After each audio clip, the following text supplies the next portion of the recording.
अस्सलाम वालेकुम। सुहेल खान अपने यूट्यूब चैनल में आपसे मुखातिब है। नाजरीन, सितंबर का महीना शुरू हो गया और सितंबर का महीना काफ़ी गर्म है। एक तरफ हाई कोर्ट्स में भी बड़ी जो है बड़े बड़े केसेस चल रहे हैं और सुप्रीम कोर्ट में भी चल रहे हैं। और जनाब, सहाफ़ियों को हरासा के हवाले से कोर्ट बड़े गर्म है, हाई कोर्ट और सुप्रीम कोर्ट। इसी तरह जजों की तैनाती के हवाले से जो है सुप्रीम कोर्ट, दोनों हाई कोर्ट्स जो है वो बहुत एक्टिव नज़र आ रहे हैं। तो इस वक़्त मेरे साथ सीनियर एडवोकेट मोहम्मद अज़हर सदीक मौजूद है। हम उनसे बात करेंगे क्योंकि 9 सितंबर आ रहा है और 9 सितंबर का बड़ा अहम दिन है। ने प्रोटेस्ट का ऐलान किया है और क्योंकि 9 सितंबर को जुडिशल कमीशन का इजलास है जिसमें लाहौर हाई कोर्ट की जज जस्टिस आयशा मलिक की सुप्रीम कोर्ट में बतौर जज तैनाती पर गौर होगा। अज़हर सदीक साहब, खुशामदीद। सलामुअलैकुम जनाब सुहेल साहब। प्रोग्राम तो बाद में शुरू करेंगे, पहले आपकी वो स्टोरी बड़ी हिट हुई है यार। बड़ा बड़ा आपने डाटा निकाला, बड़ी चीजें आपने शेयर की कौम के साथ कि क्या कुछ होने जा रहा है। जरा डर के रहा करे भाई इस तरह की खबरें लगाते हुए। वो तो कल मेरी बात हुई थी vice chairman Pakistan bar council से। और आपको पता भी है, हमने रिपोर्ट भी किया है, आपने भी रिपोर्ट किया है कि अटॉर्नी जनरल साहब खालिद जावेद ने रिसेंटली उनको खत भी लिखा है, सुप्रीम कोर्ट बार के सदर को अब्दुल लतीफ अफरीदी को और vice chairman Pakistan bar council को खुशदिल खान को कि जनाब, ये जो 9 सितंबर का जो इजलास होने जा रहा है तो उनसे तजावीज़ मांगी है, उनकी इनपुट मांगी है कि जजों के तैनाती के हवाले से वो इनपुट दे दें। और ख़ास तौर पर ख़ातून जजों की तैनाती के हवाले से उन्होंने कहा कि मैं कुछ प्रपोज़ल पेश करूँगा जुडिशल कमीशन ऑफ पाकिस्तान में। तो जिस तरह आपने कहा कि स्टोरी तो आपने पढ़ ली होगी, पाकिस्तान बार कौंसिल और सुप्रीम कोर्ट बार तो बिल्कुल डटे हुए हैं कि वो कह रहे हैं कि नहीं, 9 सितंबर को हमने तालाबंदी करनी है और किसी वकील को अंदर नहीं जाने देंगे और सख्त प्रोटेस्ट होगा। सुप्रीम कोर्ट के बाहर जो अहाता है, जो पार्किंग है, वहाँ पे एक बहुत बड़ा इन्होंने कन्वेंशन किया जिस तरह कराची में भी किया है। तो अज़हर सदीक साहब, अटॉर्नी जनरल साहब ने तो एक मफाहमत के लिए एक राह तलाश की थी और उनको एक उनके खत लिखा था और उनकी राय मांगी थी। तो क्या ख्याल है कि अगर ये अफ़वाह व तफ़हीम से हल हो जाए या यही तोड़ फोड़ जो होगी, कोई 9 सितंबर को बहुत बड़ा सख्त प्रोटेस्ट होने जा रहा है? बहुत शुक्रिया सुहेल साहब। पहली तो बात है, ये जो प्रोटेस्ट का ऐलान किया है, ना सिर्फ ये गैर कानूनी बल्कि गैर आईनी और ये बुनियादी हकूक आर्टिकल 9 और 14 वगैरह मुख्तलिफ आर्टिकल्स की खिलाफ वर्जी है। वकला बरादरी से ये तवक्को नहीं है कि इस तरह का के दरवाजे रोकेंगे, बदमाशी करेंगे। ये मुहज़्ज़ब कौम है। इतनी बड़ी लायर मूवमेंट हमने चलाई थी, हमने उस वक्त एक पत्थर तक ढूंढने नहीं दिया था। और वैसे भी किसकी बात करते हैं, लतीफ़ अफरीदी की। लतीफ़ अफरीदी को तो शर्म आनी चाहिए इस हवाले से जो उन्होंने लफ्ज इस्तेमाल किए हैं पंजाबी वकला के बारे में। वो शर्म से डूब भरने का मकाम है कि आप सुप्रीम कोर्ट बार के नुमाइंदे हैं। आप किसी पख्तू किसी खास पश्तून खत तहफ़्फ़ुज़ मूवमेंट जो वाकई भी पश्तून नहीं है, और आप उनकी कोई नुमाइंदगी करते हैं। बड़ा दुख और अफसोस हुआ है उनके इस रवैये के ऊपर। और अभी तक ना पाकिस्तान बार काउंसिल ने ना सुप्रीम कोर्ट बार एसोसिएशन ने इसका नोटिस लिया है। लेकिन दूसरी तरफ बताते चले कि सुप्रीम कोर्ट बार एसोसिएशन के नुमाइंदों और तकरीबन तमाम की तमाम एग्जीक्यूटिव कमेटी ने वज़ीर आज़म पाकिस्तान से मुलाकात की है, उसमें लतीफ अफरीदी नहीं थे। तो ये तो बड़ी क्लैरिटी के साथ बातें हैं। दूसरा, जहां तक आपने एक बड़ी वाज़ेह तौर पर जो तरीका कार दिया हुआ उन्होंने तजावीज मांगी है, वो बड़ा पॉजिटिवली कहा है। और वही जजमेंट है जो हम और आप पीएलडी 2002 सुप्रीम कोर्ट 939 का बारहा जिक्र कर चुके हैं, जिसमें सीनियोरिटी का कोई जिक्र नहीं। ना आर्टिकल 177 में जिक्र है कि आपने जब जज लगाना है सुप्रीम कोर्ट को, उसमें सीनियोरिटी का प्रिंसिपल होना चाहिए। ये एक बेसिकली एक एजेंडा है जिसके पीछे सारे लोग हैं। और मैं तो मुतालबा करता हूँ इसकी एक जुडिशियल इंक्वायरी होनी चाहिए, टेलीफोन का रिकॉर्ड चेक होना चाहिए सब लोगों का, ये एजेंडा कौन चला रहा है।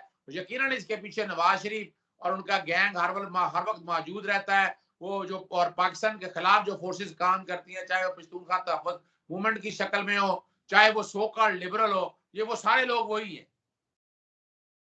अच्छा अज़हर सदीक साहब, आपने तो ये अब चूंकि प्रोटेस्ट से तो कोई नहीं रोक सकता ना, ठीक है, वो लायर्स है, उन्होंने कन्वेंशन बुलाया और जिस तरह उनका भी एक मौक़िफ़ है कि सीनियरिटी की बुनियाद पर होना चाहिए। लेकिन अटॉर्नी जनरल ने जो लेटर में कहा कि चूंकि मेरिट का जो है, जिस तरह आपने जिक्र किया 2002 वाला जो जजमेंट है फ़कीर मोहम्मद खोखर का, उसमें तो मेरिट का कहा गया है। लेकिन एक और डेवलपमेंट हुई है, कल ही हुई है और उस पर भी अब मुख्तलिफ राय आ रही है कि पार्लियामेंट्री कमेटी जो है, जो जजेस की तैनाती की जो पार्लियामेंट्री कमेटी है, उसमें हुकूमत और अपोजिशन दोनों ने इस बात पर अप्रूवल दी है अमेंडमेंट की कि इस पे की जाए कि ताकि जो जजों की तैनाती हो वो सीनियरिटी पर हो। और दूसरी जो बात है, जो अच्छी बात है, वो बल्कि वो वकलार की बहुत बड़ी लॉन्ग स्टैंडिंग डिमांड थी, बहुत ज्यादा डिमांड थी कि आर्टिकल 184(3) जो है, जो सुप्रीम कोर्ट की जो सुर मुस्ट जुरिस्डिक्शन है, जो कि सो मोटो जुरिस्डिक्शन लिया जाता है, जो सो मोटो लिया जाता है किसी भी रफ़ाए आमा केस में पब्लिक इंटरेस्ट में,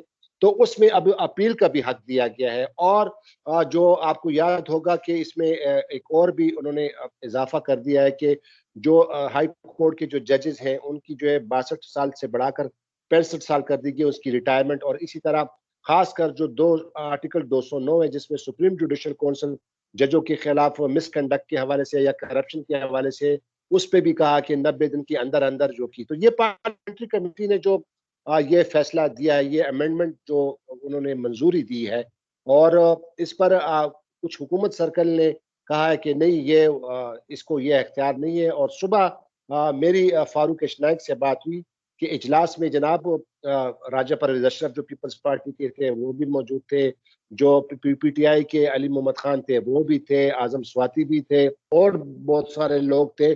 तो ये एक मुतफिका तौर पर उन्होंने ये पास किया हुआ है। तो अब ये कुछ मिक्स सिचुएशन सी हो गई है, क्योंकि पार्लियामेंट्री कमेटी ने भी कह दिया कि जनाब सीनियरिटी पे होना चाहिए, और दूसरी तरफ वकला बरादरी के साथ साथ अब हुकूमत के अपोजिशन पार्टीज भी मिल गई हैं। तो ये एक मामलात गर्मी की तरफ बहुत जा रहे हैं। बड़ा जो है चहल पहल होगी 9 तारीख को। अजहर सिद्दीक साहब, देखिए, मैं तो एक कानून के तालिब इल्म के तौर पर बात कर रही है। पार्लियामानी कमेटी, हुकूमती बेंच, और उन्होंने इस बात को तस्लीम कर लिया है कि सुप्रीम कोर्ट में जज की तैनाती के लिए सीनियोरिटी में प्रिंसिपल मौजूद नहीं है, इसीलिए उन्होंने तरमीम तजवीज की है। यही एक तरीका है आईनी और कानूनी। इस अमेंडमेंट की तजवीज के बाद वोकला की हड़ताल तो खत्म कर देनी चाहिए खुद ही उनको, कि अब ये मामला पार्लियामेंट टेक ओवर कर रही है। वोकला बरादरी कौन होती है सारे मामले में आइन की इंटरप्रिटेशन करने में? आइन की इंटरप्रिटेशन करनी है या कोर्टों ने या पार्लियामेंट ने सारे मामले को देखना है? तो पार्लियामेंट ने, जहां तक ये बात है, ये तस्लीम कर लिया पार्लियामानी कमेटी ने। पार्लियामानी कमेटी जब उसमें तरमीम तजवीज हो जाएगी, फिर सीनियोरिटी का प्रिंसिपल होगा। लेकिन मैं आपको पहले बता दूं, अगर ये अमेंडमेंट हुई तो अजहर सिद्दीक पहला आदमी होगा ये चैलेंज होगा करने को। उसकी बुनियादी वजह ये है कि ये सीनियोरिटी का प्रिंसिपल लग ही नहीं सकता है। यानी सिर्फ अब सीनियोरिटी की बुनियाद पर अब सुप्रीम कोर्ट के जज बनाएंगे तो मेरिट कहां गया? फिर तो सेशन जजेस जो हैं वो भी सीनियोरिटी की बुनियाद पर हाई कोर्ट के जजेस बनेंगे। तो ये तरमीम basic structure of the constitution और अदलिया की आजादी के मुनाफी है। ये फैसला पार्लियामेंट कौन होती करने वाली कि सीनियोरिटी के बुनियाद पर लगाना है? ये फैसला करना है अदालतों ने, ये सुप्रीम कोर्ट के जजेस ने फैसला करना है कि, और हाई कोर्ट के जजेस ने फैसला करना है कि क्या आना है। तो ये तो ज़हन में रख रहे हैं। मैं आपके प्रोग्राम में ऐलान कर रहा हूं कि अगर ये तरमीम इस हद तक, तो मैं चैलेंज करूंगा। और दूसरी जहां तक बात है, एक वो जो आर्टिकल 184(3) में जो उन्होंने अपील का हक दिया, वो एक अच्छी तजवीज है। लेकिन साथ उन्होंने कह दिया जजमेंट सस्पेंड हो जाएगी। तो ये भी अगर ये जजमेंट सस्पेंड होने के हवाले से बात आएगी तो ये मैं भी चैलेंज करूंगा। मैं आपके प्रोग्राम में ऐलान कर रहा हूं। तीसरा जो अगली बात है कि 62 से 65 साल, वो एक अच्छी तजवीज है कि हाईकोर्ट के जज की जो उम्र है 62 साल से बढ़ाकर 65 साल करना एक अच्छी तजवीज है, ताकि ज्यादा से ज्यादा वक्त जो है, यानी उससे जो है ना कि सुप्रीम कोर्ट के जज बनने की लालच खत्म हो जाएगी। यहाँ यहाँ क्या होता है कि 62 साल की उम्र से रिटायरमेंट है, 3 साल अगले और मिल जाते हैं जब सुप्रीम कोर्ट में आप चले जाते हैं। तो एक तरह की लालच है, यानी आप कह सकते हैं कि 3 साल आपके वाफर बन जाते हैं और बंदा कहता है कि चलो ठीक है, मुलाजमत मेरे, हालांकि इनकी पेंशन बड़ी अच्छी है और लवाजमात बहुत अच्छे मिलते हैं। तो मैं नहीं समझता कि अब इस तरमीम जो तजवीज तरमीम की है, इसके बाद वकला बरादरी की तरफ से, पाकिस्तान बार काउंसिल की तरफ से, वकील हैं, पढ़े लिखे हैं, इंटेलिजेंट लोग हैं, उन्हें तो इसके बाद वैसे ही वापस ले लेनी चाहिए हड़ताल की कॉल। अच्छा अजहर सदीक साहब, अगर आपने अटॉर्नी जनरल का वो लेटर पढ़ा होगा, 2 पेज का लेटर जो इनको सुप्रीम कोर्ट बार के सदर को लिखा है, और खुशदिल खान को vice chairman Pakistan bar council का, उसमें अटॉर्नी जनरल ने कहा है कि ये जो, ठीक है, उन्होंने कहा कि ये सीनियरिटी और मेरिट, इस पे दोनों बेंच और बार में एक तजाद चल रहा है। तो उन्होंने ये एक चीज आपने अगर नोट की है, उसमें उन्होंने कहा कि जो मेरिट का जो है ये ज्यादा फ्लेक्सिबल नजर आता है, और इनसे जो राय मांगी गई है वो राय उस पैराए में मांगी गई है कि आप जब राय दें तो ये उस पे राय में दें कि उन तमाम जो है वो मैकेनिज्म को ज़हन में रखें। मसलन ये कि जब किसी जज की जो एलिवेशन जो होती है वो किस बुनियाद पर होगी, मेरिट जो कहते हैं ना कि उसको देखा जाए कि सिविल मैटर्स ने कितने देखे हैं, क्या कहते हैं फौजदारी वाले कितने हैं, कितने जजमेंट पास किए हैं, जजमेंट अनाउंस कितने हुए हैं, जजमेंट को चैलेंज कितना किया गया है, अपीलें कितने उस पर फाइल हुई है, और इसका कंडक्ट कैसा रहा है, और उसकी हेल्थ कंडीशन क्या है। तो ये अटॉर्नी जनरल ने तमाम चीजें वो रखी थी इनके सामने कि इन चीजों को देखकर इनको मद्देनजर रखकर आप अपनी राय दें। तो वही बात है कि जो मेरिट को देखा जाता है, जो जितने भी जजों का भी जो एलिवेशन हुई है, जस्टिस मोहम्मद अली मजदर की जो एलिवेशन हुई है, जस्टिस जमाल खान मंदुखिल जो कि chief justice Balochistan high court है उनकी जो हुई है, और अभी जो आयशा मलिक की जो होने जा रही है, तो जाहिर है जो 9 रुकनी मेंबर है जुडिशल कमीशन ऑफ पाकिस्तान, एक बहुत बड़ी लीगल माइंड होती है, तो उसको भी परखा जाएगा। लेकिन जो आपने बड़ी अच्छी बात की, जब पार्लियामेंट्री कमेटी ने जब ये अब तजवीज दे दी है, और जाहिर है कि अब पार्लियामेंट में जाएगा, अगर पार्लियामेंट इसको मंजूर करती है तो फिर वकुला को मेरे ख्याल में इतना एहतजाज नहीं करना चाहिए। देखिए सुहेल साहब, हम हैं सब आईने पाकिस्तान के ताबे, हम दीन के भी ताबे हैं, और दीन ने तवाज़ुन की बात की है, म्याना रवि की बात की है, और आईने पाकिस्तान एक सोशल कॉन्ट्रैक्ट है। इसमें पसंद और नापसंद से ये काम नहीं चलते हैं। असूली तौर पर यहाँ नजर आ रहा है कि बार काउंसिल्स में अंदर कुछ लोग बैठे, बार एसोसिएशन के अंदर कुछ लोग बैठे, उनका सियासी एजेंडा है। यानी आज तक इन्होंने स्पीडी जस्टिस के लिए, साफ इंसाफ के लिए क्या कुछ किया है? यानी जजेस में, यानी बेसिकली ये ग्रुपिंग को, कुछ लोग जो है जजेस में ग्रुपिंग को प्रमोट कर रहे हैं।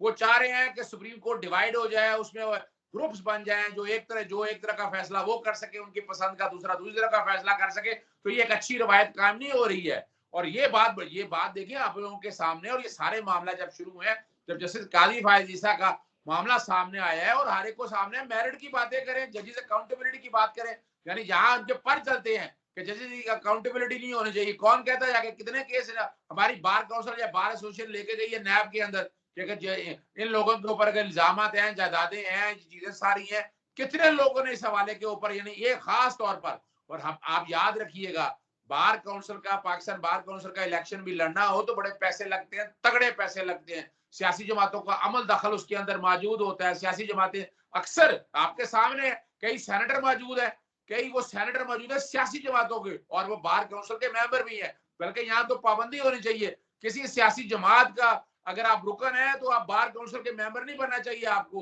जो वजह है कि आपको एक इंडिपेंडेंट राय देनी है, आपको बार का, आपको वोकला का नुक्ता नजर लेके चलना है, ना कि अपनी सियासी जमात का।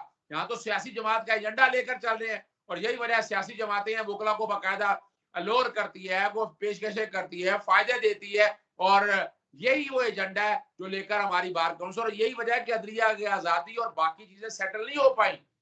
जब आप यहाँ सियासी असर और रसूख बार काउंसिल या बार एसोसिएशन निकाल देंगे, तो आप देखिएगा इंसाफ की फरावानी होगी, आम बंदों को इंसाफ मिलेगा, मेरिट पे सारा कुछ होगा, पसंद और नापसंद की। और हाँ, यहाँ अगर वाकई ये चाहते हैं कि मेरिट पे होना चाहिए था आर्टिकल 175 ये खत्म करने की बात करें।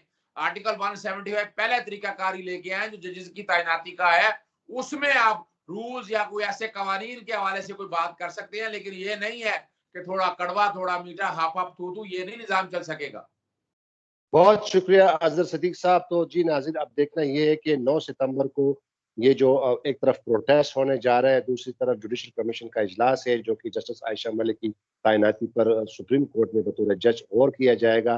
दूसरी जानिब एक पॉलिटिकल पार्टीज ने, अपोजिशन और हुकूमत की तरफ से ये जो पार्लिमानी कमेटी ने जो तजवीज़ दी है आइन में तरमीम करने के हवाले से, वो भी हमारे सामने। तो अब देखना ये होगा कि इसको किस तरह अक़वाम तस्लीम से हल किया जाएगा, और 9 सितंबर को क्या प्रोटेस्ट करेंगे, तो इसकी क्या रंग लाएगी। और अब इसके हवाले से मज़ीद दोबारा हम आपके सामने पेश होंगे, आपके साथ प्रोग्राम करेंगे, आपको इंफॉर्मेशन देंगे। तब तक की इजाज़त दीजिए। खुदा हाफ़िज़। पाकिस्तान जिंदाबाद।